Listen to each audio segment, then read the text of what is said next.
गांव की सरकार में स्वागत है आपका। नमस्कार, मैं हूं आपके साथ मीनाक्षी और वक्त हो गया है उत्तर प्रदेश में होने वाले पंचायत चुनाव से जुड़े हर छोटे बड़े अपडेट को जान लेने का।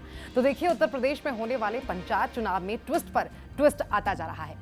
पिछले दिनों जिस तरह से हमने देखा था कि फरवरी के महीने में उत्तर प्रदेश की योगी सरकार द्वारा पहला शासनादेश, पहली आरक्षण सूची जो है पंचायत चुनाव को लेकर वो जारी की गई थी, जिसे लेकर कई लोग हाईकोर्ट पहुंच गए थे। लखनऊ के अजय कुमार भी एक पीआईएल लेकर हाईकोर्ट पहुंचे थे, जिसके बाद इलाहाबाद हाईकोर्ट की ओर से पहले उत्तर प्रदेश की सरकार की जो शासनादेश थी उस पर रोक लगा दी गई थी। उसके बाद सरकार से जवाब मांगा गया और फिर फैसला सुनाया गया।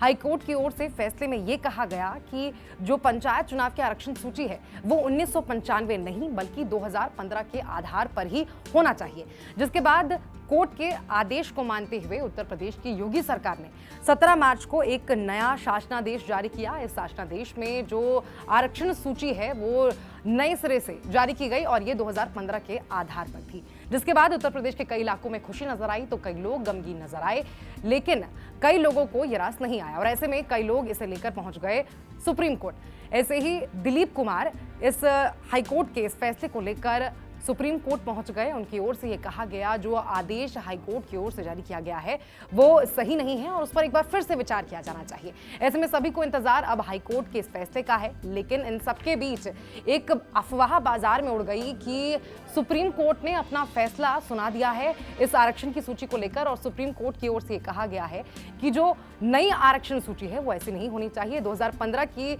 आधार पर नहीं होनी चाहिए। लेकिन आपको बता दें कि इसका हकीकत से कोई लेना देना नहीं है। नई आरक्षण सूची को लेकर जो अपील दाखिल की गई है सुप्रीम कोर्ट में, उस पर अब तक सुप्रीम कोर्ट की ओर से कोई फैसला नहीं सुनाया गया है।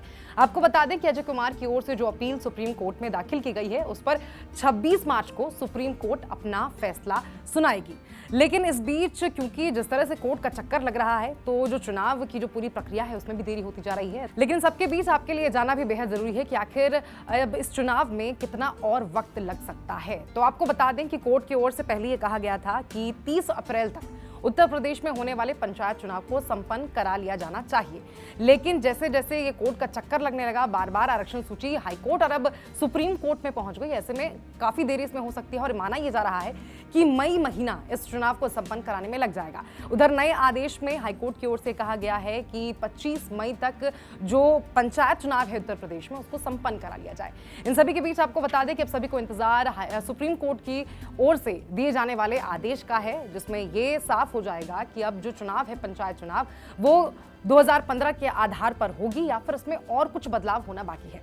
ऐसे में ऐसे ही और अपडेट्स के लिए आप हमारे साथ बने रहिए और अपना ख्याल रखिए और देखते रहिए यूपी भारत। नमस्कार।